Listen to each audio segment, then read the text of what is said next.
Polisis, and I'm here to welcome you this morning on behalf of Rights and Democracy, a grassroots political organization working in Vermont and also here in New Hampshire, and also on behalf of the Monadnock Progressive Alliance, or MPA.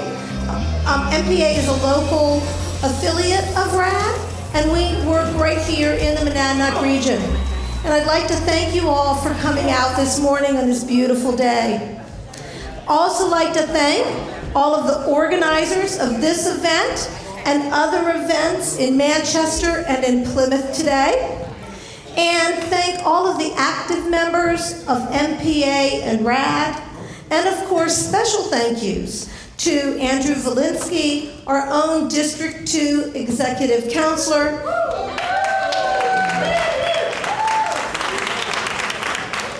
and Nina Turner, President of Our Revolution. Thank you.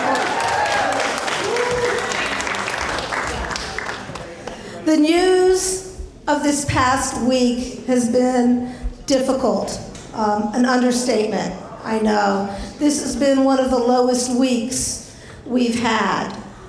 These are indeed difficult times we are living in, but I gained strength from the words of Clarissa Pinkola Estes. We were made for these times, she says. Yes, for years we have been learning, practicing, been in training for, and just waiting to meet on this exact plane of engagement. And yes, we were made for these times. That is why you are here today, and it's certainly why I am here today. I retired from a 30-year career teaching middle school here in Keene at Keene Middle School. Thank you. And who knew that my career was essentially my set of training wheels, teaching me all that I needed to know to be effective as an active and passionate promoter of democracy at a time when this work is so desperately needed. I'm here.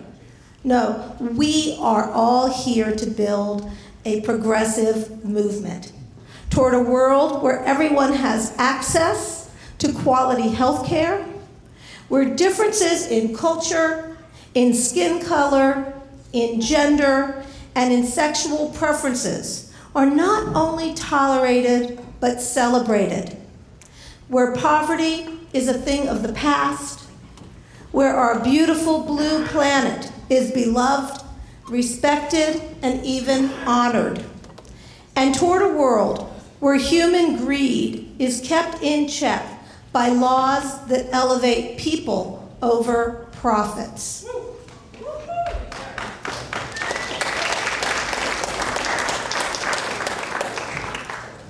Estes' poem continues, "We are needed, that is all we can know.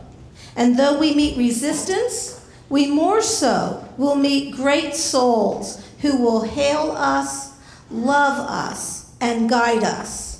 And we will know them when they appear." And before I introduce you to one who I consider to be one of our greats, you should have received a piece of paper when you came in on which to write a question for our question and answer period. If you did not receive a piece of paper, please raise your hand. Someone will come around and make sure you get one.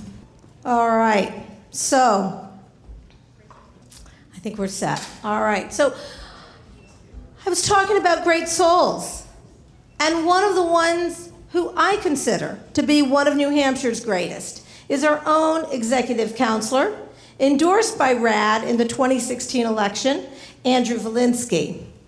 Councillor Volinsky, in his first term of office, has shaken up the conservative base with his progressive agenda. A fierce advocate for public education, in his first month of office, he led the challenge against the appointment of Frank Edelblu as Education Commissioner. As a proponent of a living wage, he expects our state vendors to adequately compensate their employees. He has been a strong advocate for commuter rail and he seeks new approaches to the opioid crisis rather than the old, ineffective criminal approach. We appreciate all that he is doing for us in keeping a check on power in the State House. And I would now like to welcome Andru Volinsky.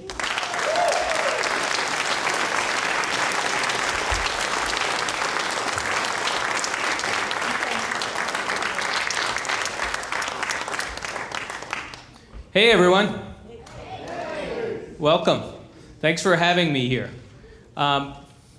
Given what's happened in the last week or two, I just have this phrase that runs through my head over and over and over again.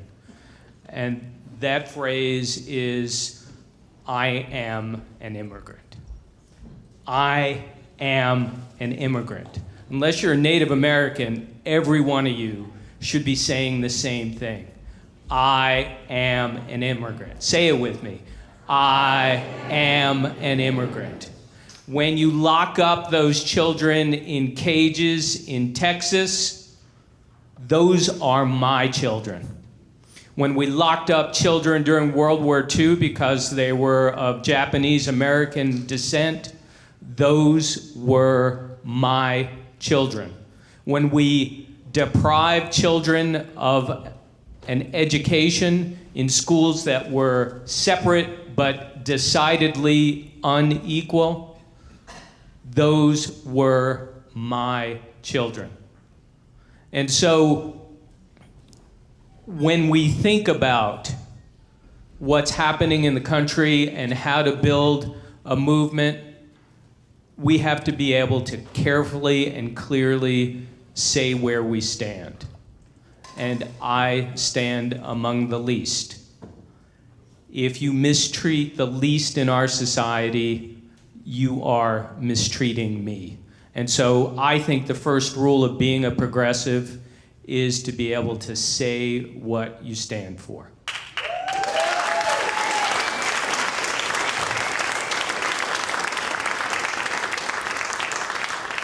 You know what, given this setup, and let's just talk about this among friends. So, if the first rule is knowing what you stand for, obviously that means you don't engage in the calculus of triangulation.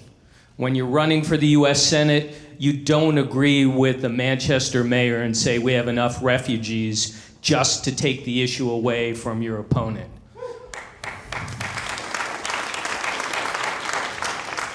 When you're governor, when the Claremont school funding case gets decided, you don't fight like hell to oppose a remedy because you want to run for the Senate someday. You don't engage in that, you stand for things.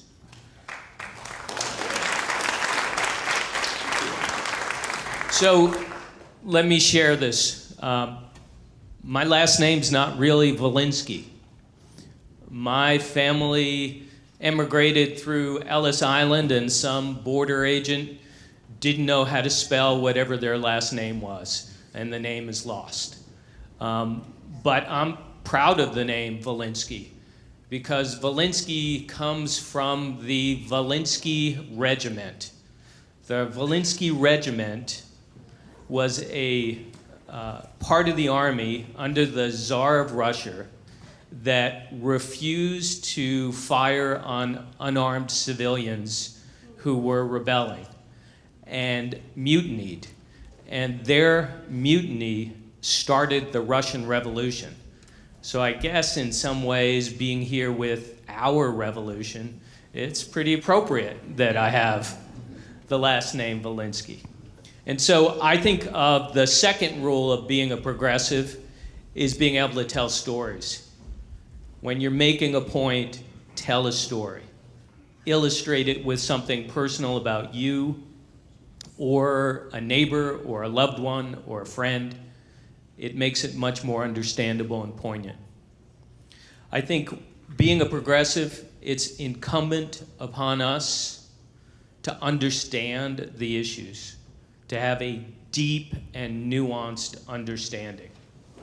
And so when you have that understanding, you can figure out where the pressure points are.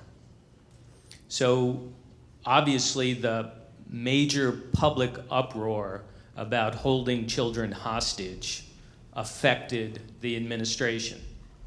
But some people also figured out that the airlines had to fly children to foster care destinations and put pressure on the airlines to refuse to do that.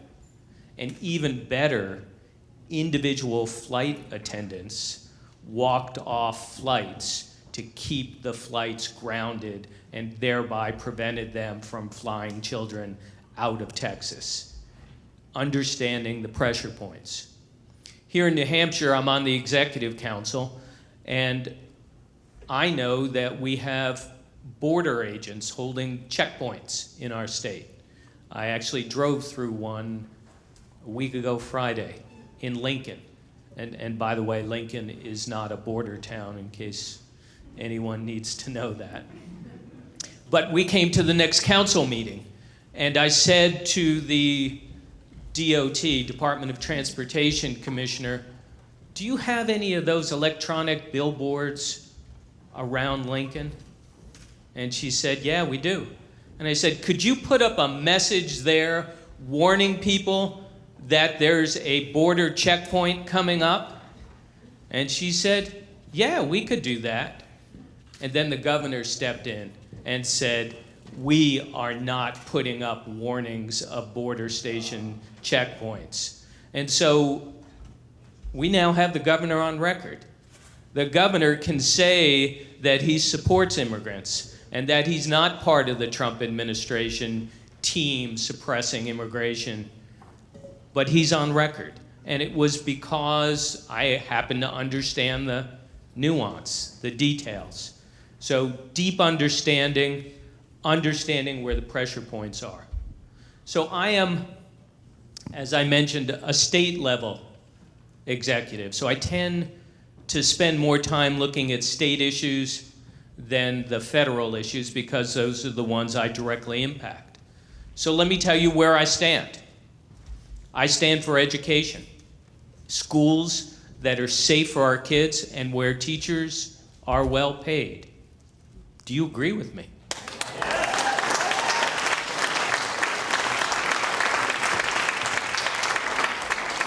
So let me take a point of personal privilege if I can. Arming teachers is not going to make schools more safe. You know what makes schools more safe? Taking care of the people in them and around them. And so we don't need more guns. We need more social workers. And so here's my point of personal privilege. We have with us today a high school social worker from the A. Randolph Smith High School in New York City. And she happens to be sitting about 6 rows back. And more importantly, she's my daughter, Molly. Let's hear it for Molly. Raise your hand.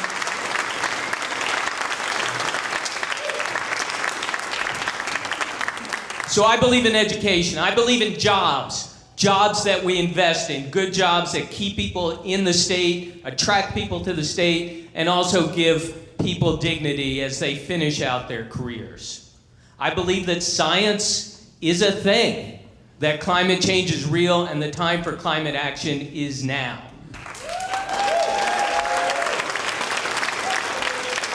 And so when our governor vetoes the bill that would have expanded net metering, which is a way to share solar power, this week, my business partner and I finished a 22 kilowatt solar installation on our office building.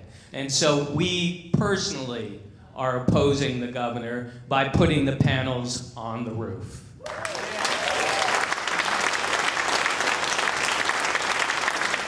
And so the last piece that I think of as a state level official is healthcare.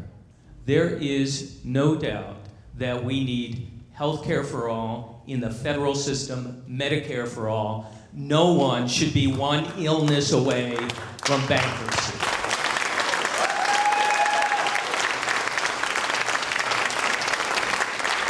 So, given the crowd, I kind of suspected we would all share those values. So it was kind of a cheap shot by me. But here's where we may differ. And here's where I'm going in this campaign. I think if we share all those values, we have to talk about how we pay for those values. I don't think that we should be haunted by the ghosts of Mel Thompson and Bill Loeb. We need to say the emperor has no clothes and talk about our property taxes. Who do they advantage? Who do they disadvantage? And quite frankly, I understand it's the third rail of New Hampshire politics. I'm ready to grab onto it. Who's with me?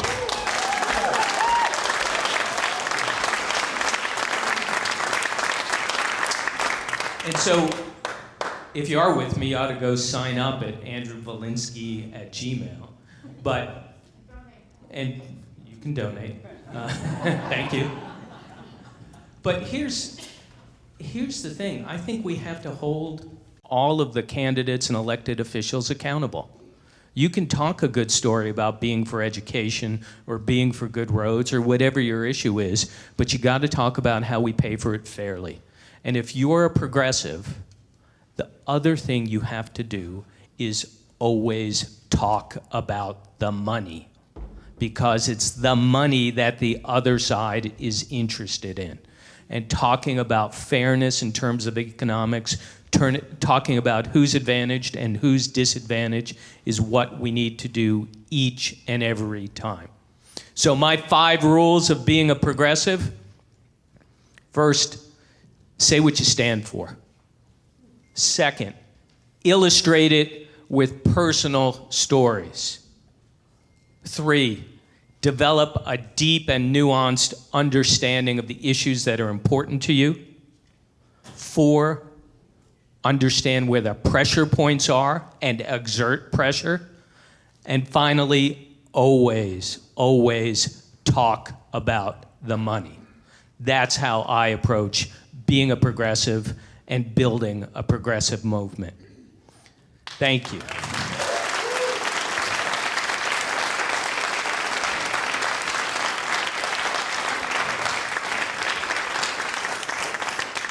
So, if you're a progressive in the US, you have to know our next speaker.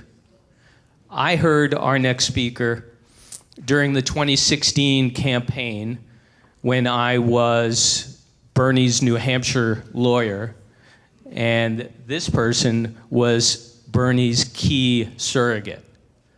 This spring, I was lucky enough to be selected for training by the PCCC in DC, the Progressive Change Campaign Caucus.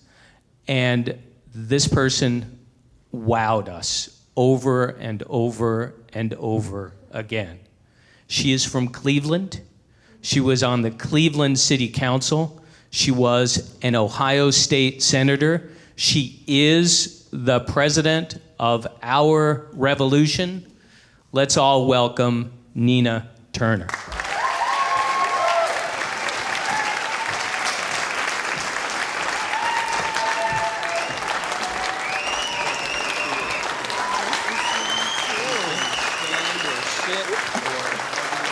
Thank you.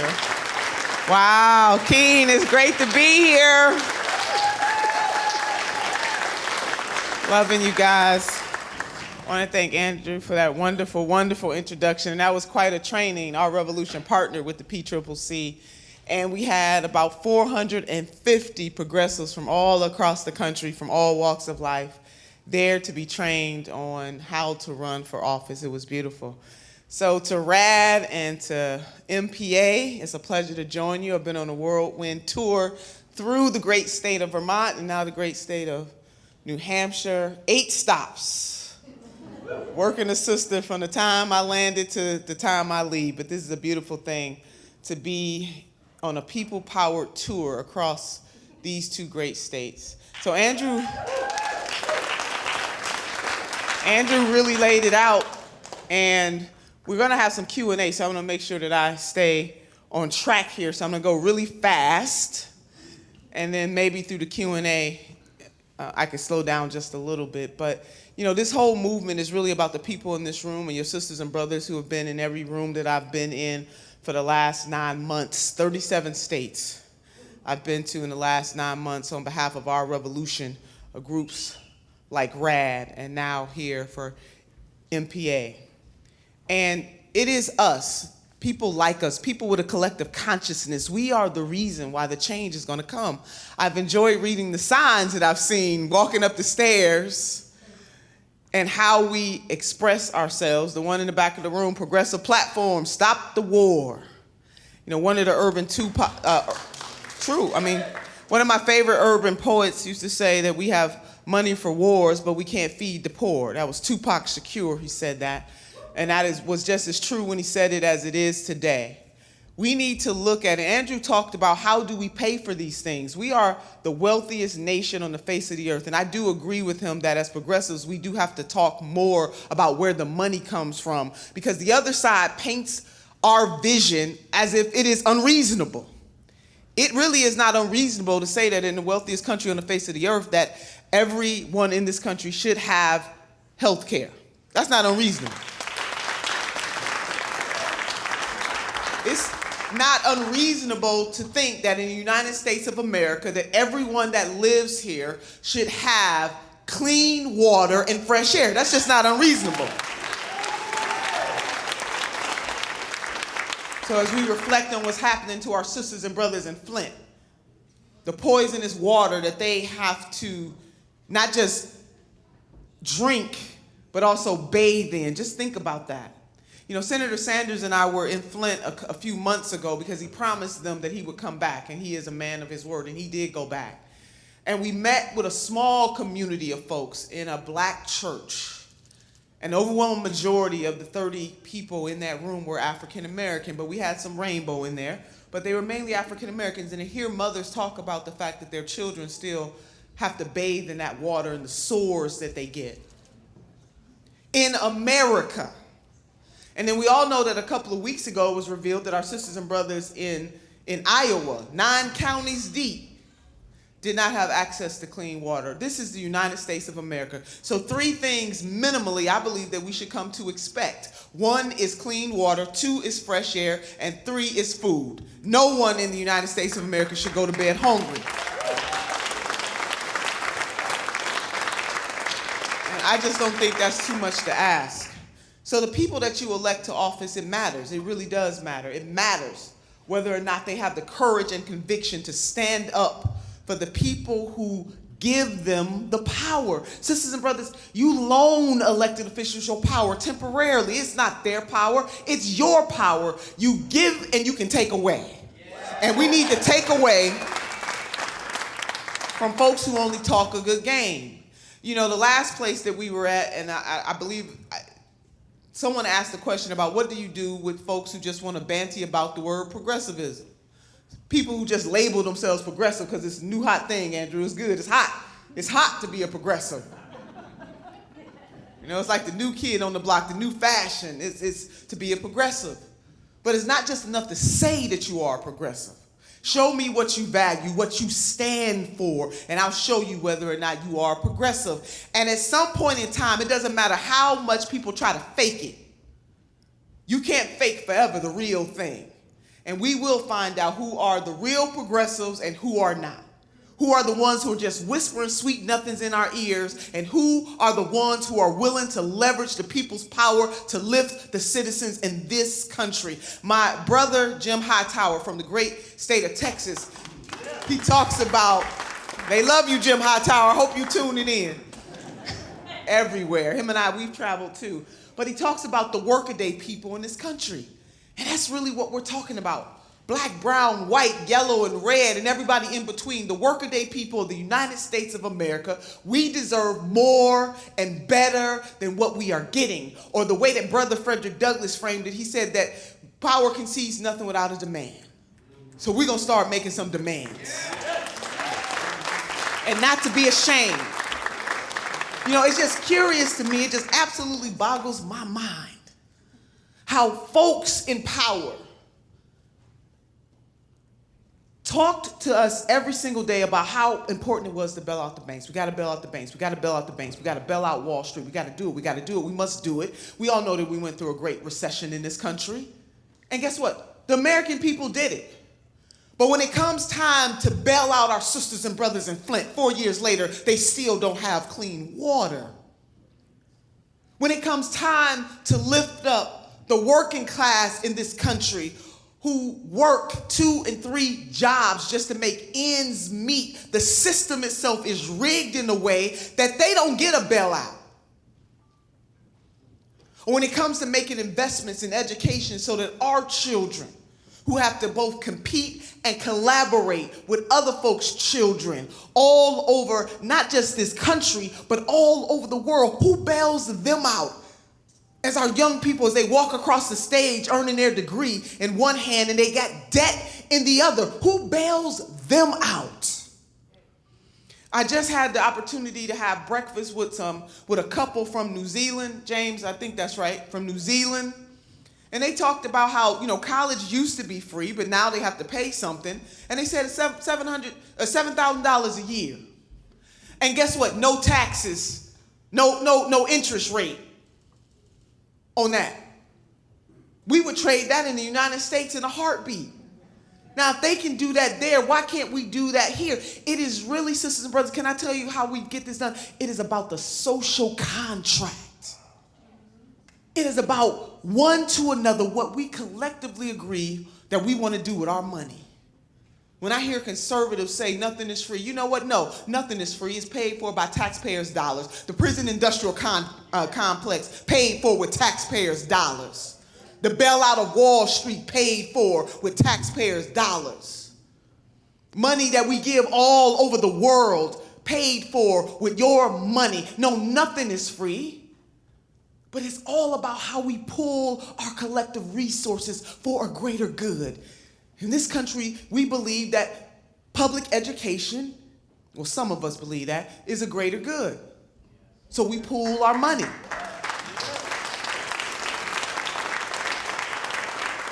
Infrastructure, a greater good. So we pull our tax money to pay for that. So why can't we pull our resources to have Medicare for all? I just don't understand that. We can do that. And people in Congress who hem and haw about how we can't afford it, meanwhile, they got the best health care plan that our tax dollars can buy. Something is wrong with that. So the social contract in this country must change. And one of the ways that we change that contract is by holding these people accountable, electing folks who care more about the next generation than they do about the next election, and hold them accountable every single election cycle. And if they don't carry out the people's will, we give and we can take away. So I want to kind of round out my remarks and just thanking organizations like Rights and Democracy for all the great work that they do and the partnership that they have with our revolution. This is time for revolution, sisters and brothers, and we can't be afraid of revolution. In the United States of America, we've had 3 revolutions in our country's history. We had the American Revolution, bloody. We had the Civil War in the 19th century, bloody. We had the Civil Rights Movement in the 20th century, bloody, not as bloody, but some people lost their lives, other people lost their livelihoods. We are not afraid of revolution in this country to get a certain change. We are in the 21st century, and I see another revolution emerging. It will not be bloody, but it is the people's revolution, and we are on the precipice of that right now. The 4th revolution.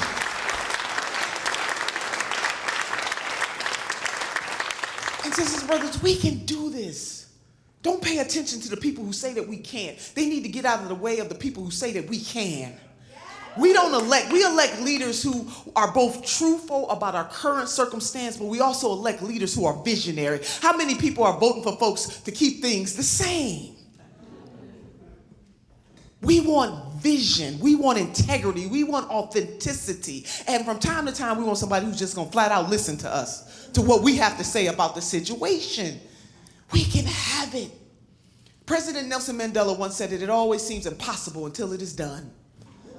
There were points in time in this country's history where there was a certain reality and somebody or somebodies, everyday people putting a little extra on their ordinary, said, oh no, wait a minute, we can do that.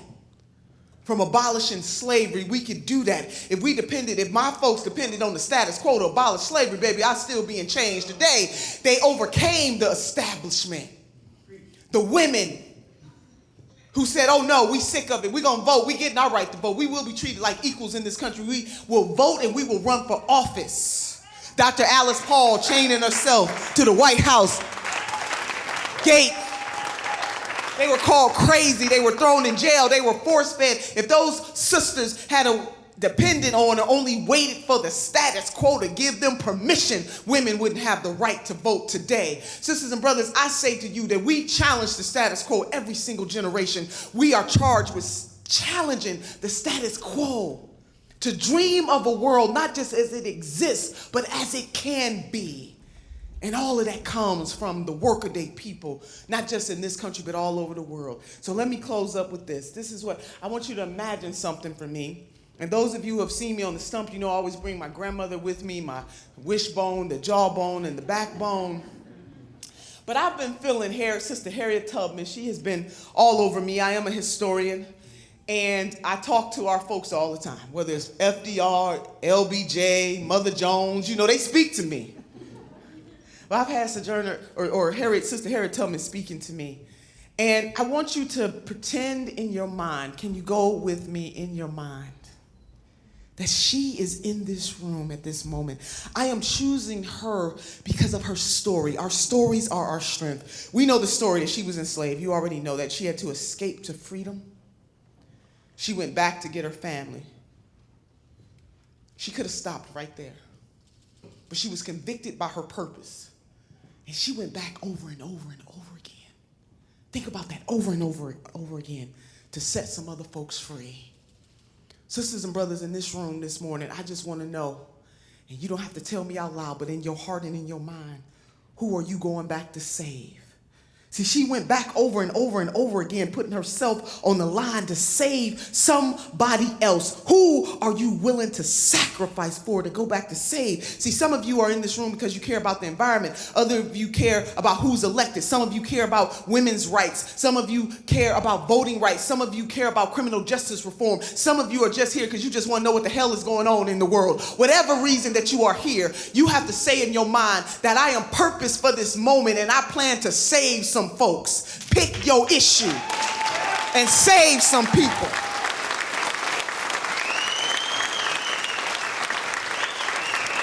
With these hands, many hands make the light work. And so the moral of the story from Sister Harriet Tubman is that we got to be willing to put something on the line to save somebody else. We got to be willing, in the words of our Native American sisters and brothers, be willing to look 7 generations beyond ourselves. Or as somebody put it, this is not my quote, somebody else said it, be willing to plant trees whose shade we may never enjoy. That is deep in your heart and in your soul. It is not in your head. It comes from your heart first and then to your head. So to hell with these folks, and I meant that, who say that we cannot change the course of history in this country, and dare I say the world. There is a rumbling here, and sisters and brothers, we must get comfortable with being uncomfortable. If you are fighting for justice, you will be uncomfortable.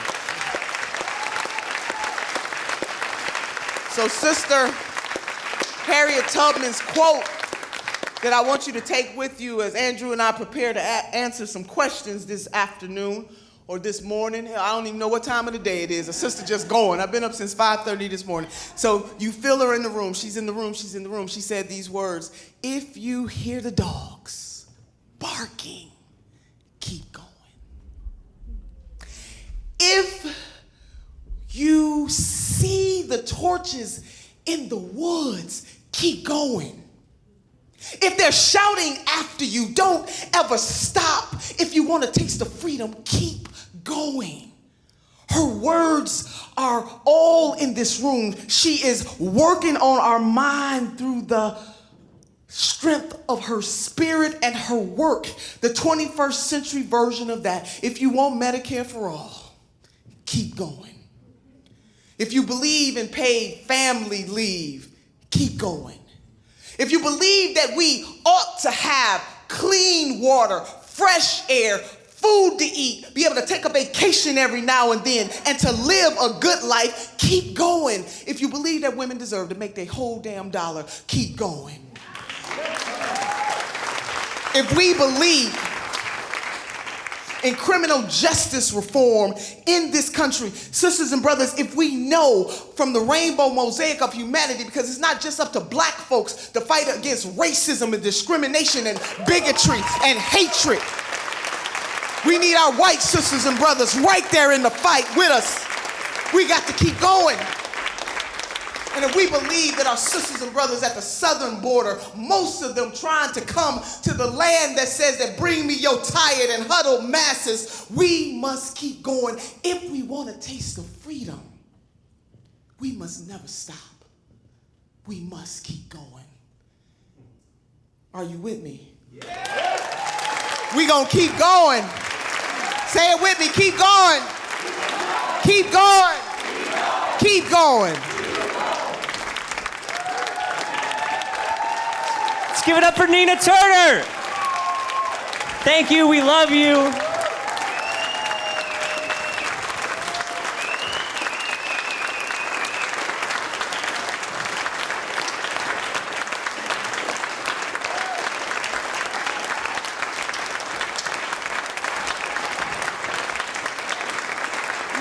You gotta support groups like Rights and Democracy. Hello. We gotta support groups like Rights and Democracy and Our Revolution. Don't leave this room. If you are not a member, please sign up. OurRevolution.com, Rights and Democracy, sign up. Be a part of the solution. Someone taking a picture of this right now. Nina just did what I was gonna do, so thank you. No, it's perfect. You're better than me. So just real quick. My name is Isaac Grimm. I'm the new organizing director with Rights and Democracy New Hampshire. It's my honor and privilege to work with y'all here in the Granite State. Thank you so much for being here. Can we just one more round of applause for Nina? Thank you so much for being here.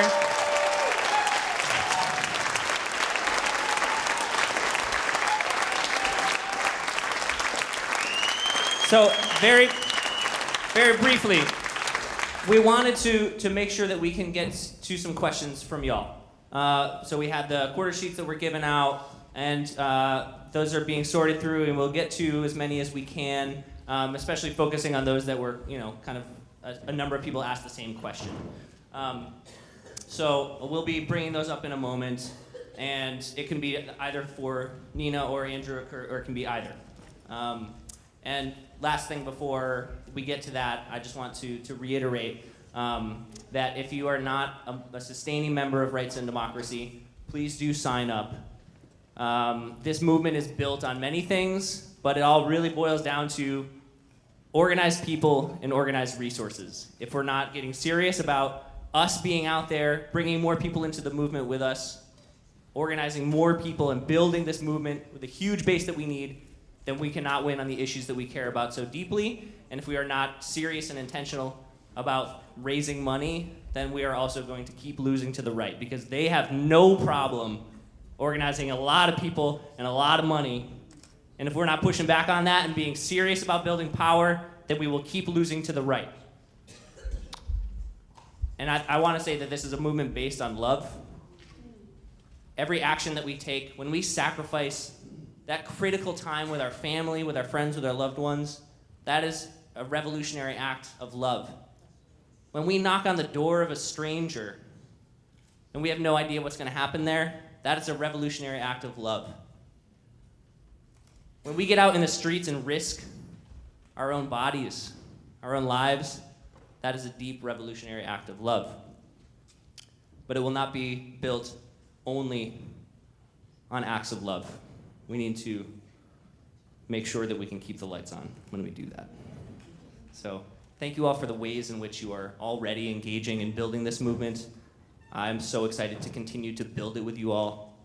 Thank you for your support, and again, please do sign up as a monthly sustainer if you have not already. There are envelopes that we will pass out. Who here is already a member? That's a beautiful thing. I hope the next time we do this, we can see every hand in the air. Yes. Thank you all again. And questions. So who's got my questions? Come on up. Before you do the question. Yes.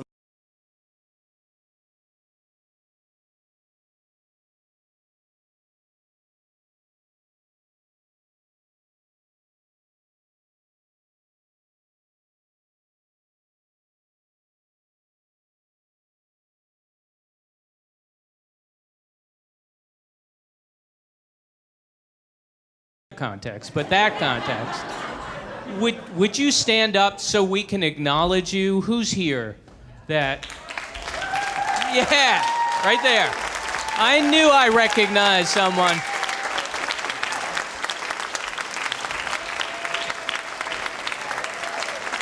Very cool. All right, Isaac, you can have this back. You want this back? We're not going to seed it. Y'all should hold on to that microphone. Okay. All right. All right. So you're going to call up people? Yep. So the first question is from Sophia. Do you want to read your question, or do you want me to read it? Where's Sophia? She's over there. Do you want to read your question? No. Okay. This is from Sophia, age 11, and she asks, what do you think the most important issue in our economy is? The most important issue in our economy, I think, is healthcare. Because our health is our wealth. So, to the extent that I believe that every person should have not just access, but have that healthcare so that they can do every great thing, that would alleviate so much of the pressure on working people every day in this country. If they had access to healthcare, would boom entrepreneurship, small businesses would blossom. For somebody like you, Sophia, as you grow up and start your own company and be the boss, you could do that with great, without having regard for whether or not you would be tied to any type of job. You would be able to have that kind of health care, and with that gives you an awful lot of freedom. Man, we got to give it up, Sophia. Now, that was a heavy question.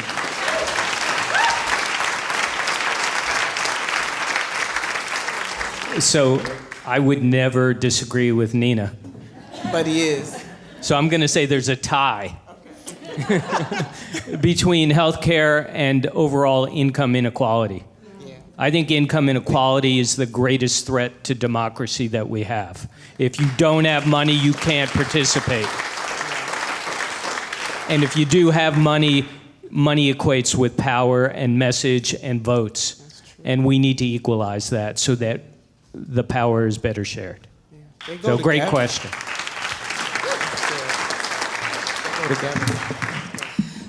So I'm asking the next question because we've had a few questions that we're trying to morph into one. And they're coming from Sasha and Tori and a few other folks out there in the audience. How do we best convince people who believe the Democratic Party is corrupt to engage again in the party, or is the money too entrenched and our goals too different to work together? And that's a tough one. Well, there's a phrase that I heard over and over again at the PCC training that I was disappointed I haven't heard yet. So I'm guessing I might hear it now. But let me just say this. The reason I'm a Democrat is because I share democratic ideals. I don't share the approach that's been in place for the last couple of decades. As you heard me say, I think if you're progressive, you have to talk about what you stand for and how you put that into practice. And I don't think Democrats have done that for a long time. But there's a structure to the Democratic Party. I mean, I was Actually, I was the one who defended Senator Sanders' right to be on the New Hampshire primary ballot because he was challenged because he wasn't a Democrat.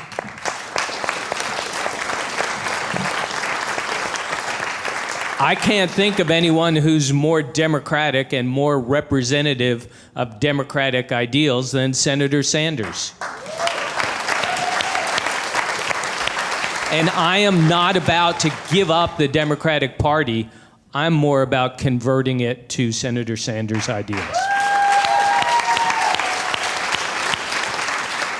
Yeah, amen to what Andru just said, and I know the phrase that he's talking about, which is any old blue just won't do. And, that was a theme that I shouted out at the PCCC training, and it just simply means this, that those of us on the progressive end should not be bullied into going anywhere. That's our party, and we can stay if we want to. So, and many of us do plan to stay. So, but yes, are there entrenched interests in both parties? There are. The establishment wings of both parties are just corrupted by money.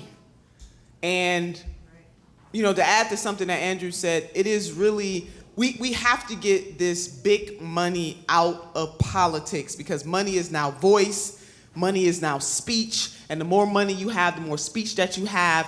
And the only thing that's on the line is all that we love.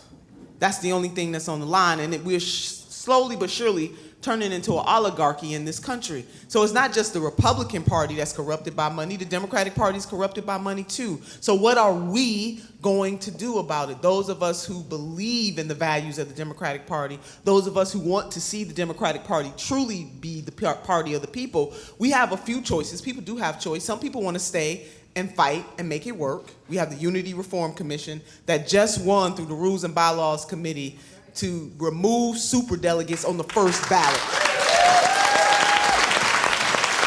Now, that wouldn't have happened.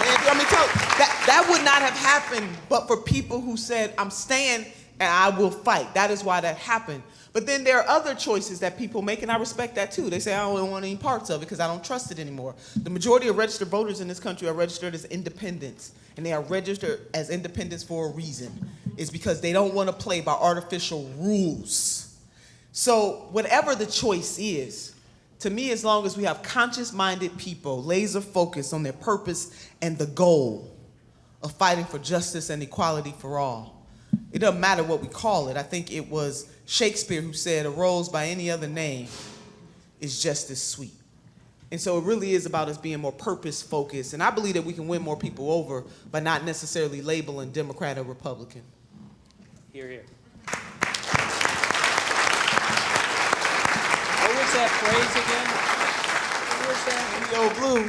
Any old blue just won't do.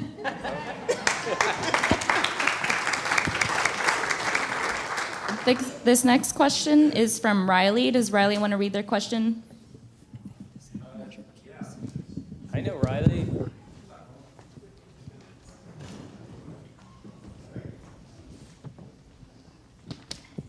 What did I write? Increased attention to violence is perpetrated within the borders of the United States, always been happening, a little bit more attention these last couple weeks, has led to a now familiar blind eye from the left about violence is perpetrated in our name around the world. The U.S. is in shooting conflicts in 11 countries in last count right now. How can we re-emphasize foreign policy from the left? No, you go. I talked too long on the last one. Unless you want me to. No, that's fine. Yeah, so I don't mean to give short shrift to foreign policy, but I am a state-level officer, so I tend to focus here. But that doesn't mean that we should not pay attention to what's happening in Israel and Palestine, to what's happening in Europe with respect to immigrants, to our trying to bring along to our bullying mentality other countries in the world. And so if that's your issue, I think you need to move it forward. It's just, for me, I'm more focused on the local economic issues, and in part that's my interest, in part it's my position. that brings me to do that. But you're absolutely right, Riley. It shouldn't be lost. No, agreed. I mean, many hands make for light work. So everybody in this room can't be fixated on the same issue, or we can't move the ball. I'm with you. I think really what your question gets to is hypocrisy. Just flat out hypocrisy. And so we have to deal with that hypocrisy both domestically and both in the foreign powers. And a lot of Americans don't want to admit the fact that some of the upheaval in some of these other countries was caused by us and our regime, just flat out. So we have to deal with our hypocrisy in America.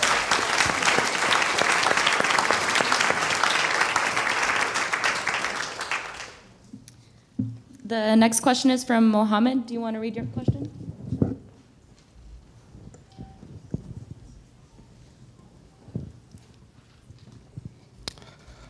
Well, welcome, Senator Turner. I moved from Ohio here 5 years ago, so glad to see you, another Ohio senator.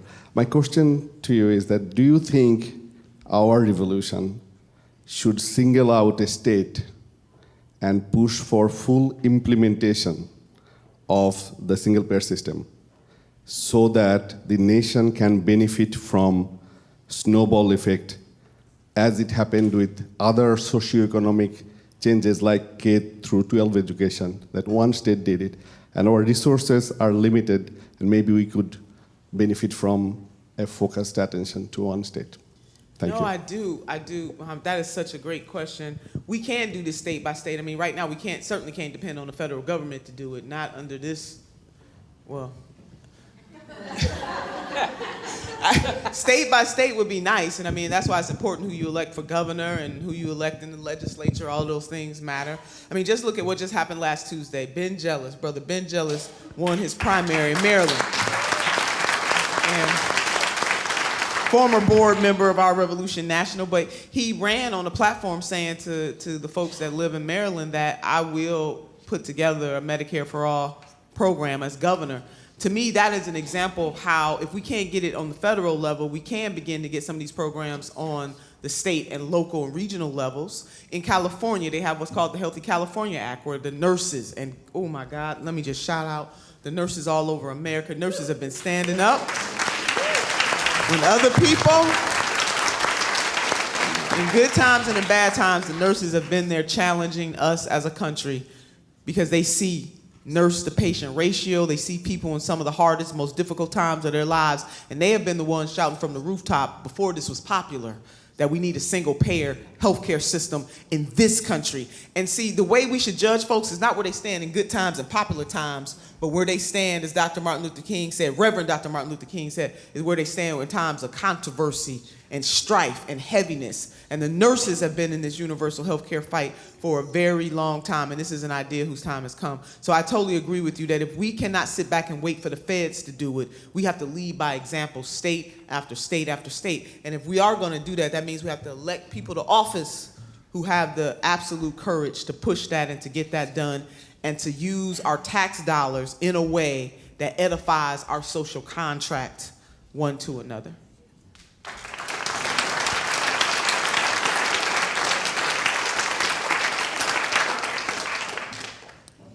This next question is from John Michael. Would you like to read your question? Oh, I can read it. Oh, okay.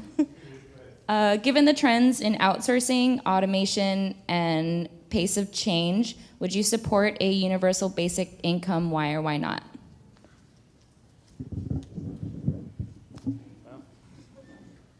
So first, people should know what a universal basic income is.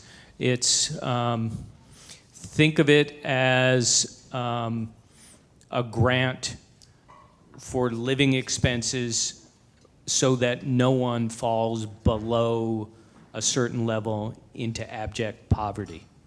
It is a time, it's an idea that's time is starting to come. I don't think we're quite there yet. I know there are some political discussions about it, and as Nina said on a number of issues, we can bail out Wall Street, we can find the money for that kind of a program, and I think we need to be talking about it. Agreed. Great, we can do more questions. The next question is from David Blair. Would you like to read your question?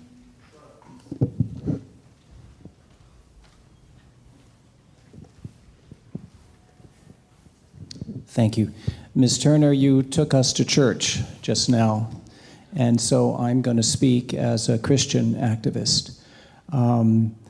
Jeff Sessions used Romans 13 to defend his terrible policy about separating families, and Romans 13 says basically we must obey the state because the power is anointed by God. I have a friend in the Philippines.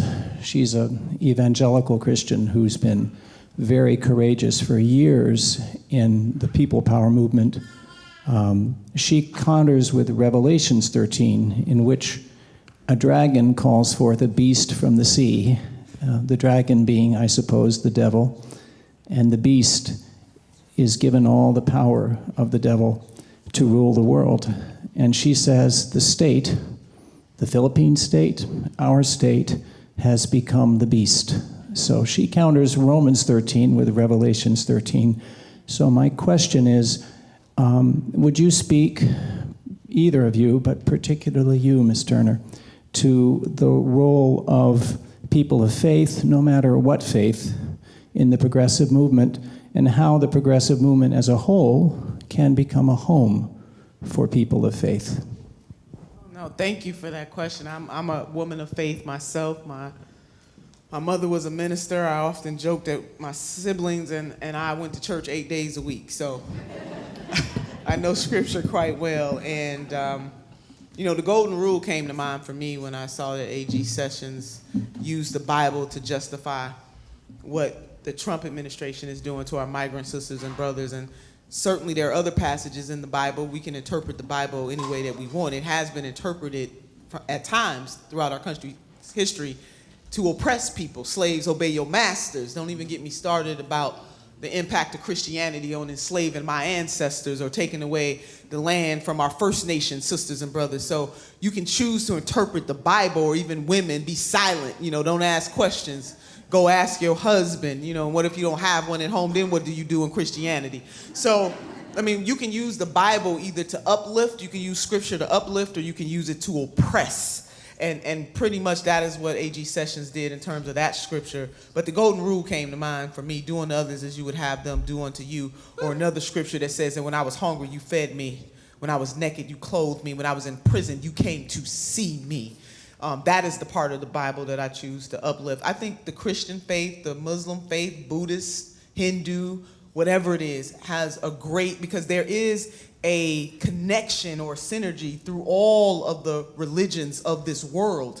And it is that whole notion that there is no strangers among us. And if there are strangers, we treat them with the utmost respect. We treat them in the way that we would want to be treated. And so in that way, we do need folks who affirm their Christianity or affirm some connection to a higher power to be among the first to stand up and speak out for people who do not have. The reason why all of this is so vitally important, because but by the grace of God, there go either one of us, that all of us could be those folks who are coming to this country to find a better life, or find ourselves in positions where we need somebody to have mercy on us. So the Christian faith and every other religious faith, we need to live that principle and not just speak that principle. And I thank you for that, because I think the left cedes too much territory in terms of God to the far right. And it's time for us to take what would Jesus do, take it back.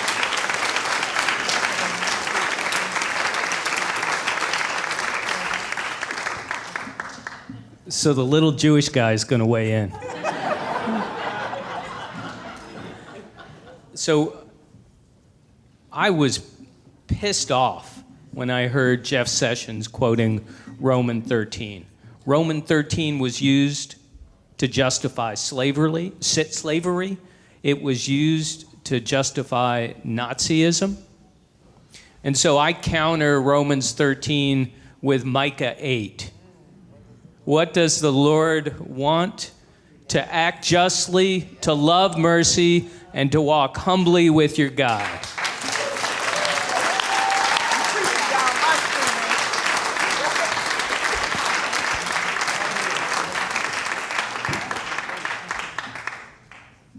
I am Beth. I want to thank you both for your amazing efforts of bringing, speaking from the heart for this country, and it touches me so deeply. I'm also a reverend, and I wonder if we can, as progressives and liberals, make peace with the flag.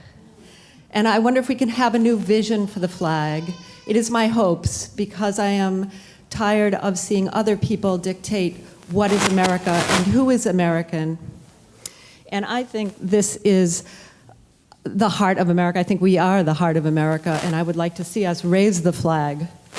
And I know it makes everyone uncomfortable, and it's made me uncomfortable for years, but they seek to divide us, and I think we are one.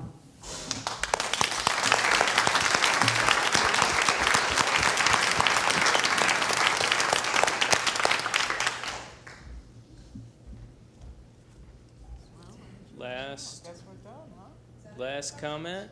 Last question? Speaking of flags, tomorrow's Canada Day, and we should shout out to the Canadians and recognize July 1st.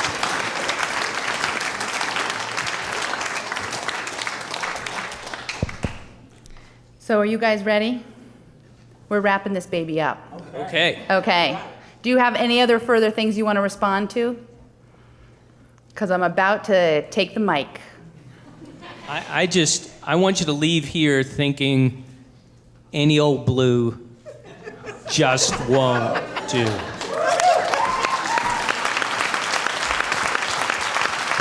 Amen. I amen that. You can have the mic now, Jamie. Okay. Nina, will you just end us out just saying a couple things, please? Oh, wow. Man. I don't know, Andrew stole my thunder by taking my any old blue just won't do. Sorry. No. President!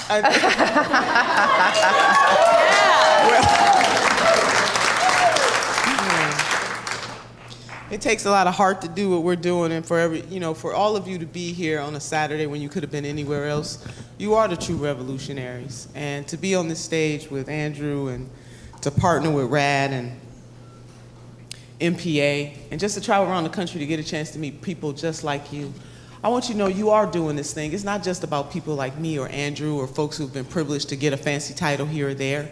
It is really about the everyday people in this country making a difference, and you are doing that. And there is no mountain too high for us to surmount. As progressives, we are gonna have valley moments. You are. We're gonna have moments where we're all up in the valley and can't see our way out.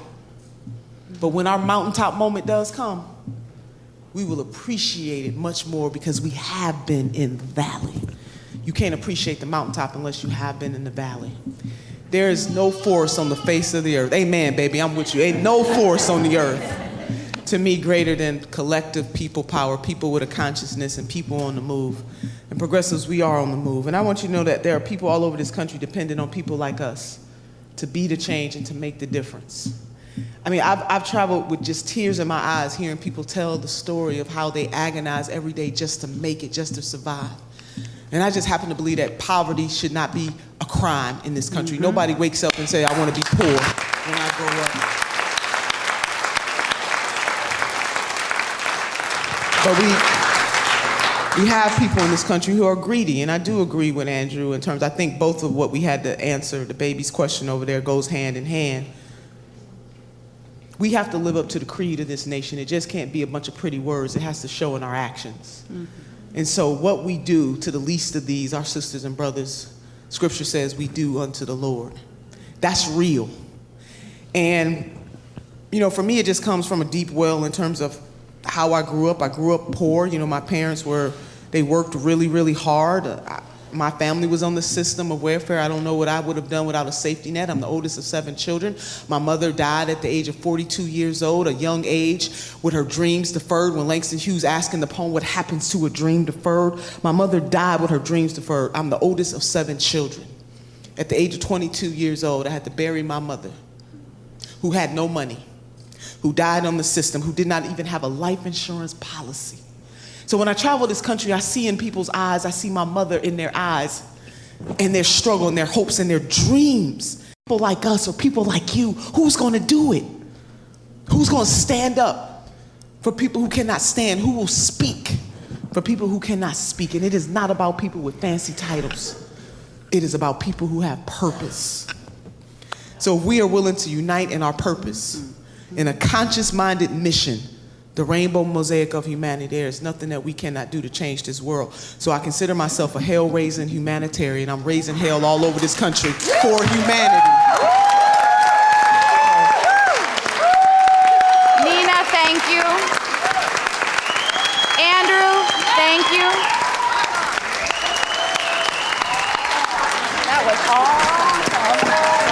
I love it. Thank you, Give it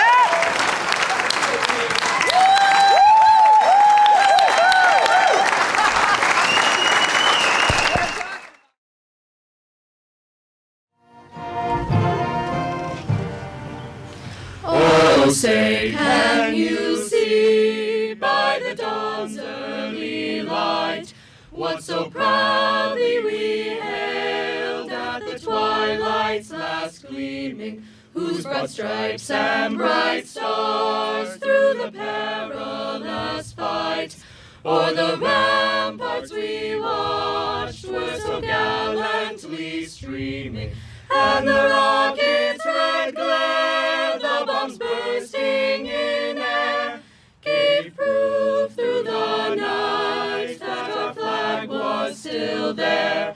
Oh, say, does that star-spangled banner yet wave o'er the land of the free and the home of the brave?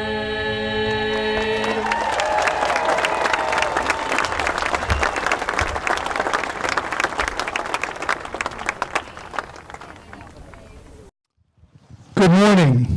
We are so very lucky today to have such a beautiful day. Today we celebrate the graduation ceremony of the class of 2018.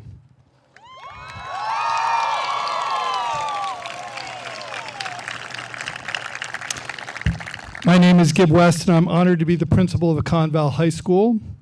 I want to welcome our graduates, their parents, other family members, our school board members, our SAU leadership team, our faculty and staff, and all of you who are members of our greater community. I know I speak for many when I say how incredibly lucky we are to live in a community that truly values the mission of public education.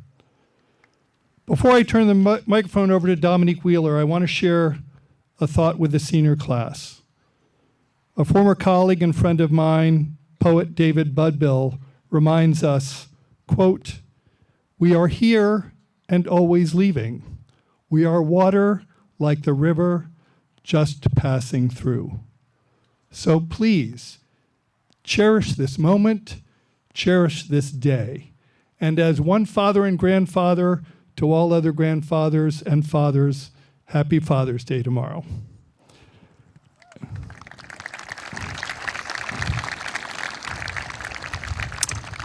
Gentlemen, you may also take off your blazers, and I would now like to introduce Dominique Wheeler.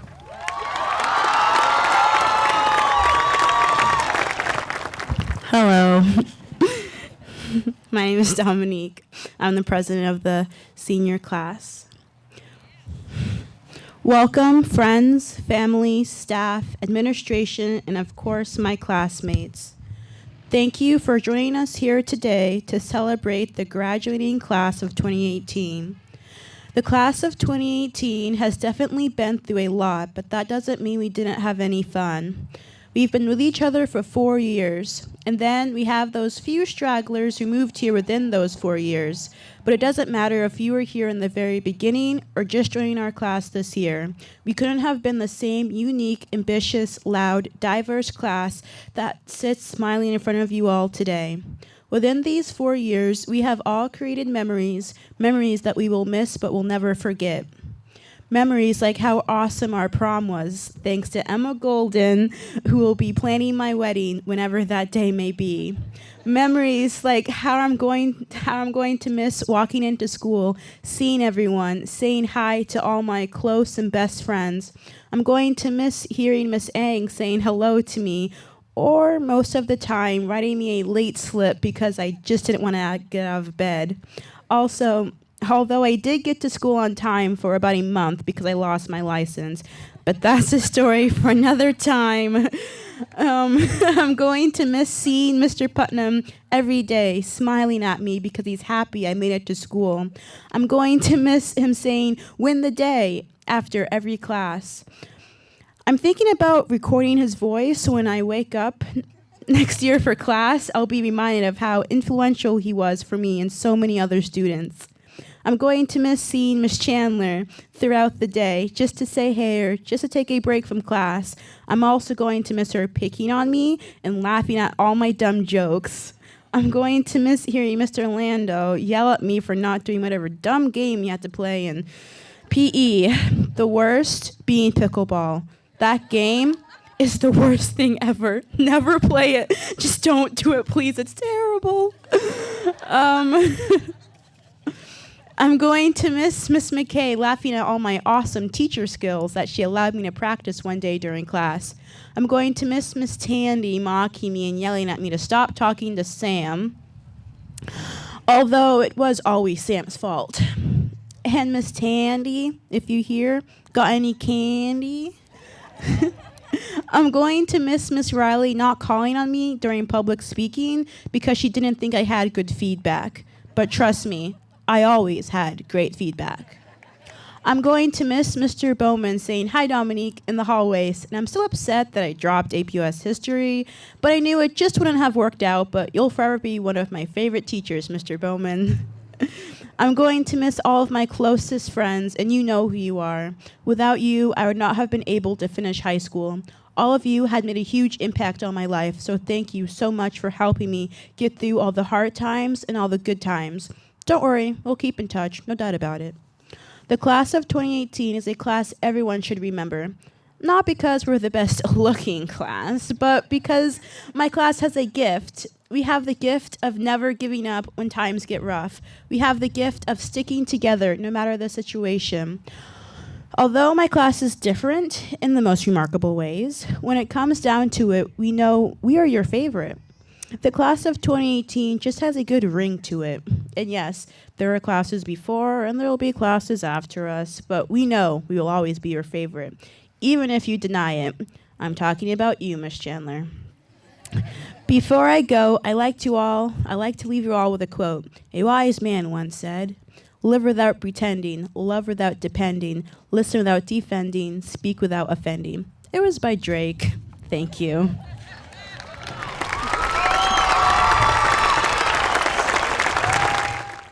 Hi, I'm Lily Dennehy.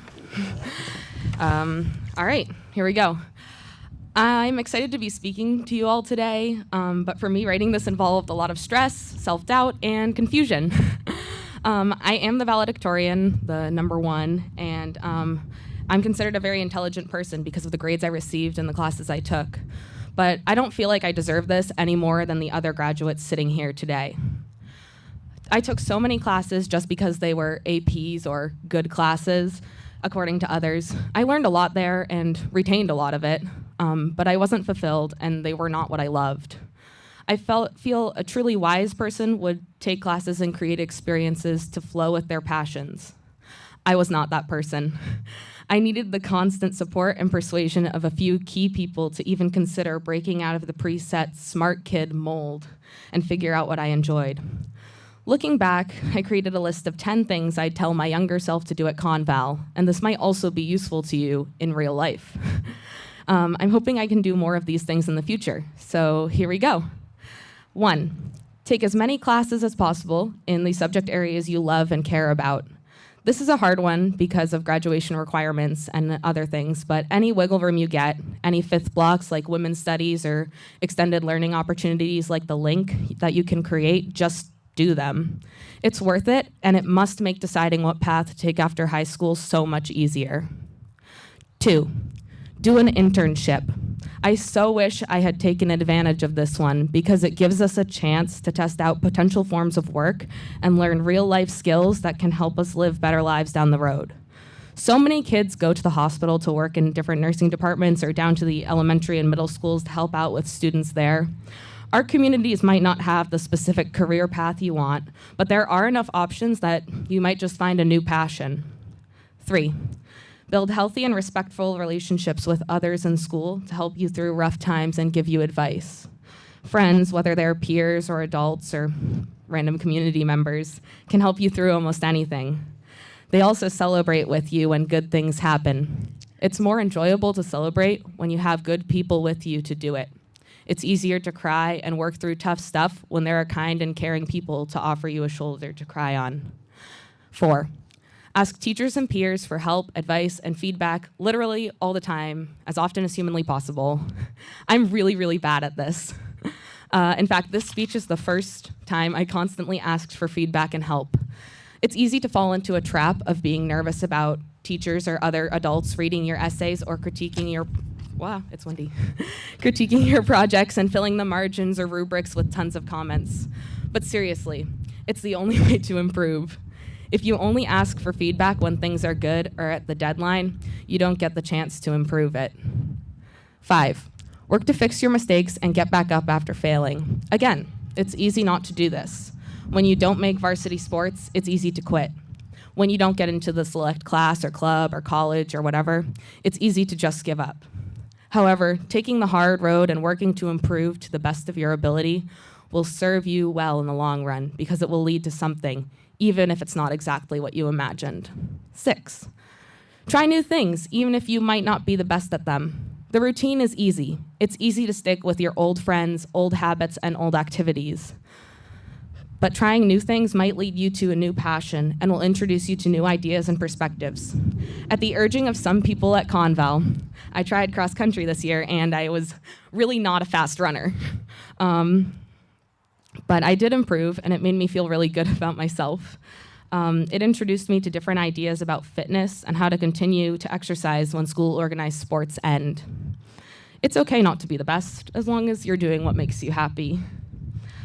7, be grateful to friends, teachers, and others, and show them you care. Guys, people don't know that you care about them until you tell them or show them somehow. It doesn't have to be like a big flashy gift. Just saying thank you or writing a little note can really make someone happy. Plus, it's important to acknowledge the people who helped you get to where you are today, because there isn't a paved and smooth road for most of us. Everyone needs help from time to time, and it's okay to recognize that.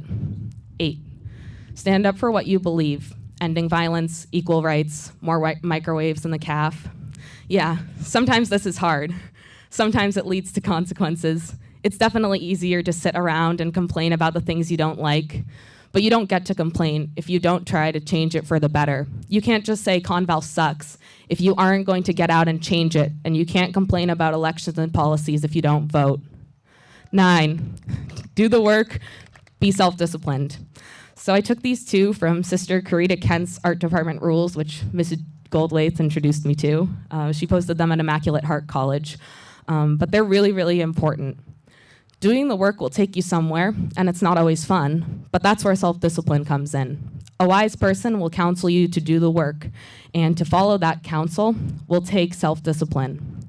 These things will help you catch on to what you love. 10, this is the last one.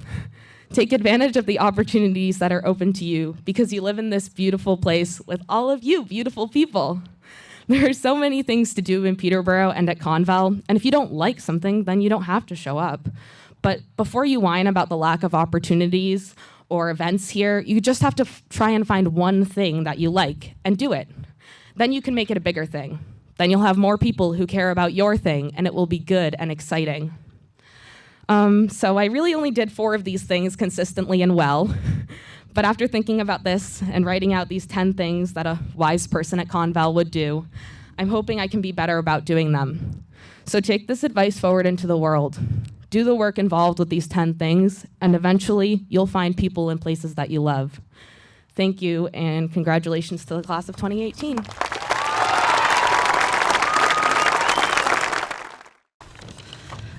everyone. My name is Bailey Kirkpatrick. I'm the salutatorian.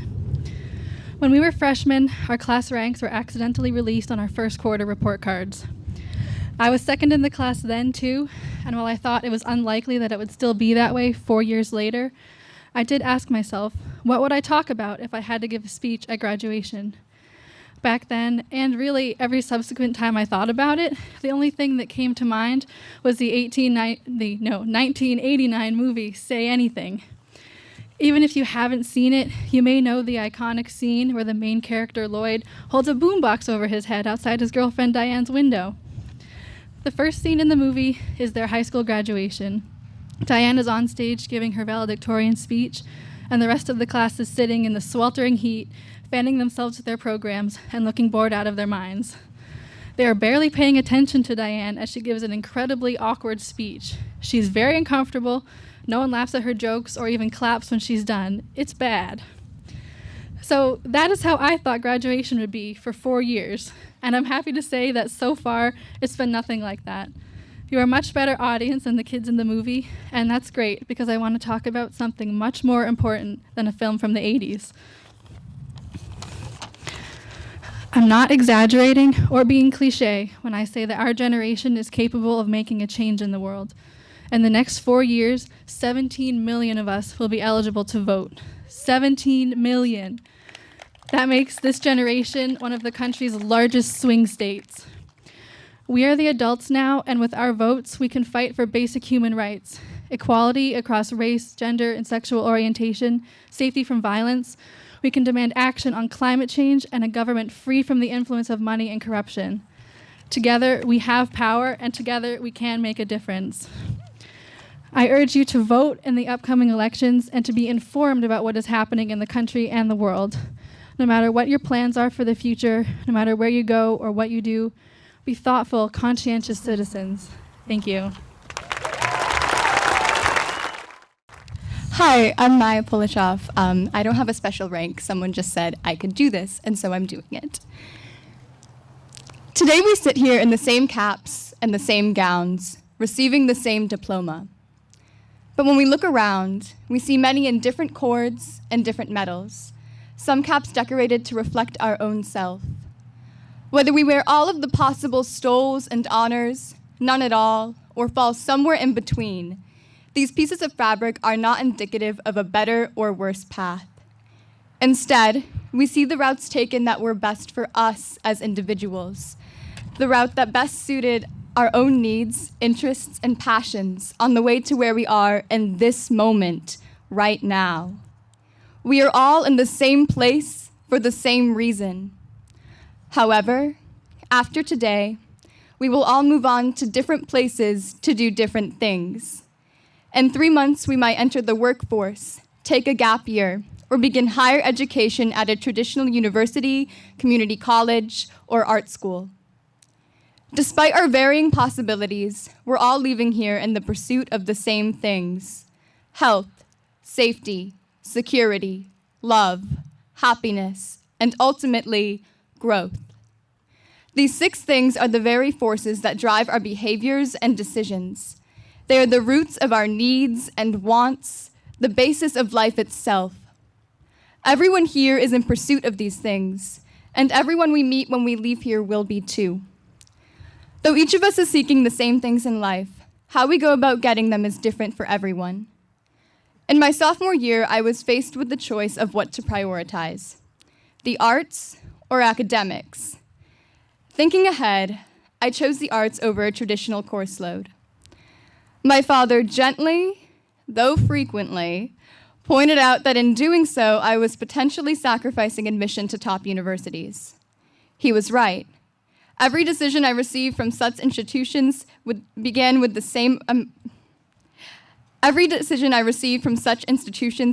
the amount of applicants and ended with good luck. However, letters from other schools that better fit me, were much nicer to read.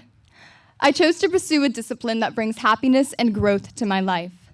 Now and moving forward, I possess the skills and resources necessary to meet the needs of my own security, while simultaneously being able to work to improve and further develop the communities and causes I am a part of. It is from our high school education that we have been given the support and resources to take diverse paths, to journey as we felt best. Leaving here, all of us will soon become a point of support and a resource in other people's lives as well. In our workplaces, classes, communities, families, amongst friends, and in our society as a whole.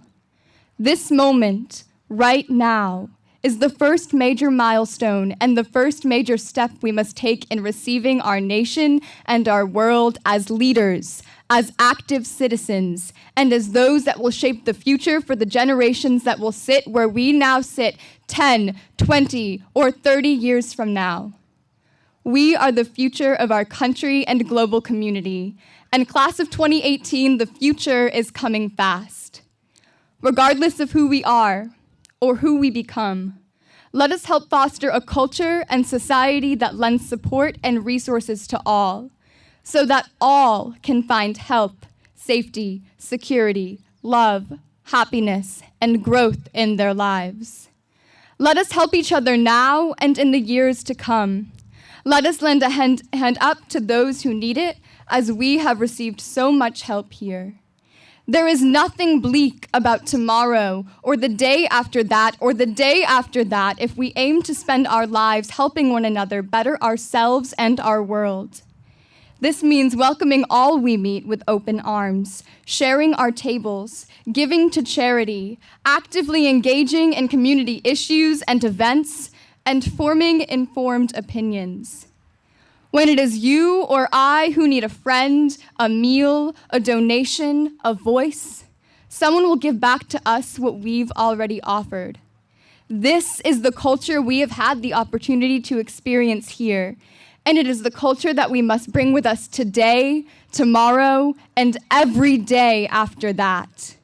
It is time to seize our futures and take them in this moment, right now, head on.